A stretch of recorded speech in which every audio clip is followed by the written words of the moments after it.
Mali, le Burkina Faso et le Niger envisagent de se retirer de la Cour pénale internationale, la CPI. Cette décision a été discutée lors du sommet extraordinaire des ministres de la Justice des trois pays tenu le 16 septembre 2025 à Niamey.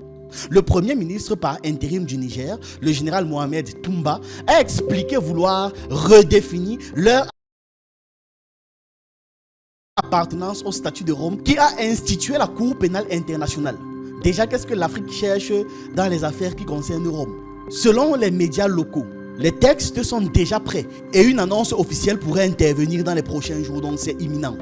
Toumba accuse la CPI d'être un instrument de répression contre les nations africaines, souvent sans preuve et sur la base de faux motifs de violation grave des droits humains. Et donc forcément, il accuse la CPI de servir uniquement les intérêts de l'ordre impérialiste pour pouvoir bloquer toute tentative d'émancipation des pays africains ou de ceux qu'ils ne veulent pas plus globalement. Chose intéressante à savoir, en cas de retrait, la procédure prendra 1 an à partir de la notification écrite, mais les dossiers déjà ouverts resteront juridiquement valides. Les trois pays envisagent aussi de mettre en place une institution régionale, la Cour pénale sahélienne des droits de l'homme, CPSDH, et cette nouvelle institution juridique sera compétente pour pouvoir juger les crimes internationaux, la criminalité organisée et le terrorisme. Parfait.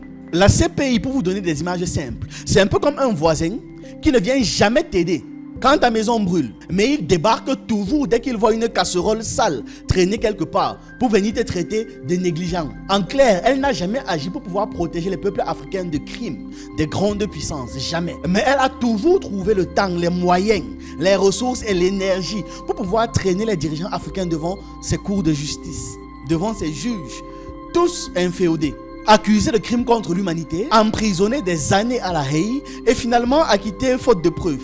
C'est qui par exemple là? Vous avez pas un nom? Gbagbo? Résultat des années de sa vie volée, des années de politique volée, pendant que ses adversaires, eux, étaient confortablement installés au pouvoir. Omar El-Béchir, la CPI l'a poursuivi pendant plus de 10 ans, c'est un dirigeant du Soudan. Mais pendant ce temps, aucune enquête sérieuse sur les crimes commis par George Bush en Irak ou Tony Blair. Conclusion, on juge les Africains, mais les Occidentaux sont en vacances judiciaires. C'est ça, c'est comme ça qu'on doit comprendre la CPI tout simplement. Uhuru Kenyatta ou encore William Ruto.